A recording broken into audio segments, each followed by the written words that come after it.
Sébastien Goyenex, je suis écuyer au Cadre Noir de Saumur depuis 23 ans maintenant. Mon parcours, assez simplement, ça a été le parcours d'un cavalier qui a fait du sport. Moi, j'ai pratiqué le concours complet.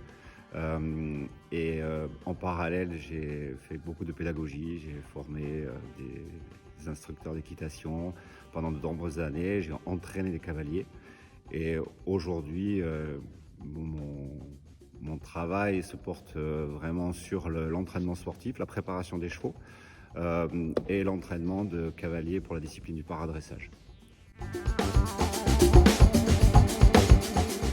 C'est une discipline équestre qui est du dressage, en fait, qui s'assimile à la discipline du dressage et qui est réservée aux cavaliers qui ont un handicap. On a 5 grades, donc les cavaliers sont classifiés en fonction de leur handicap dans des grades qui vont de 1 à 5 avec des difficultés techniques adaptées à chaque niveau. Le grade 1, c'est le grade qui concentre les cavaliers qui ont les handicaps les plus lourds. Donc ces cavaliers-là ont des programmes adaptés, ils présentent les chevaux seulement ou pas. Ensuite, on a les grades 2 et 3, dans lesquels les handicaps sont un petit peu plus légers et les cavaliers présentent leurs chevaux au pas et au trot. Et ensuite, les grades 4 et 5, où là, en fait, les cavaliers présentent leurs chevaux au pas, au trot et au galop, avec des handicaps encore un petit peu plus légers que dans les catégories inférieures. Oui, c'est possible. En fait, quand les cavaliers sont classifiés par un classificateur de la Fédération équestre internationale, ils sont donc dans une catégorie, dans un grade. Certains d'entre eux peuvent avoir des pathologies, des maladies dégénératives. Et à ce moment-là, ils peuvent être amenés à être reclassifiés quand leur handicap s'aggrave.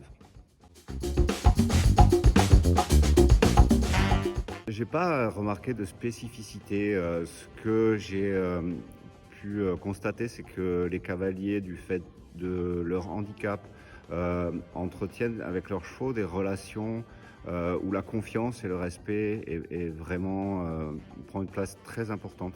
Parce que tout simplement les cavaliers sont un petit peu plus vulnérables, je dirais, que d'autres, et il faut que le cheval coopère réellement pour des raisons de sécurité et puis aussi des questions de performance.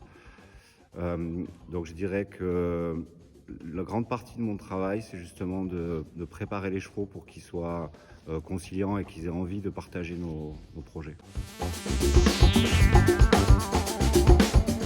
Oui, j'ai déjà constaté ça. Souvent avec des chevaux qui avaient beaucoup d'expérience, et notamment une petite anecdote avec un cavalier en compétition qui a fait un malaise un jour pendant son test.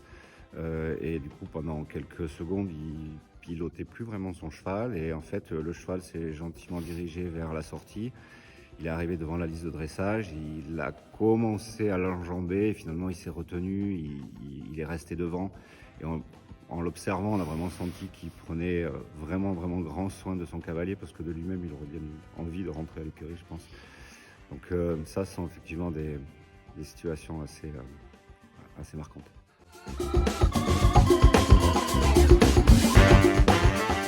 Tout dépend de l'objectif qu'on se fixe. C'est-à-dire que les cavaliers que moi je peux entraîner aujourd'hui sont des cavaliers qui ont des projets paralympiques, donc qui ont un niveau déjà assez élevé. Si on vise une médaille, en fait il faut se mettre à la page et dans le coup par rapport au niveau mondial qui est extrêmement élevé aujourd'hui. Donc pour être sur un podium, quel que soit le grade, il faut avoir un cheval qui a une qualité de locomotion vraiment impeccable et des chevaux qui ont aussi de l'influx parce que les cavaliers, des fois, n'ayant finalement pas toujours la possibilité de les solliciter beaucoup, notamment des cavaliers qui pourraient être paraplégiques par exemple, qui n'ont pas de jambes, ou qui n'ont pas la possibilité de s'en servir, doivent avoir des chevaux qui ont envie d'aller, de se porter en avant d'eux-mêmes et qui font ça de manière assez spontanée. Toute la difficulté, ça va être de trouver les chevaux qui ont cette impulsion, cet influx, et en même temps qui soient assez coopératifs et assez faciles à canaliser pour ces cavaliers-là. Bon, déjà, la France est une nation qui pratique la discipline du paradressage Ce qui n'est pas le cas de toutes les depuis nations. le début. Ok. Alors, oui, c'est pas le cas de toutes les nations. Et toutes les nations n'ont pas la même expérience et la même histoire. La France a participé à constituer une équipe dès le début de la création de cette discipline. Moi, je travaille avec eux depuis la préparation des Jeux de Rio, donc depuis 2015, c'est-à-dire 8 ans. Et déjà en 8 ans, je vois le niveau évoluer considérablement. Alors les Français évoluent, ont beaucoup progressé, mais le niveau mondial également. Sur les derniers Jeux à Rio, la France, à Tokyo, pardon, la France était 6e par équipe, c'est sa meilleure performance. On a encore progressé depuis et on peut probablement imaginer faire encore mieux sur les Jeux de Paris. Maintenant, pour viser un podium, on a encore du pain sur la planche et un vrai coup de collier à mettre pour se glisser, se hisser jusque parmi les meilleures nations.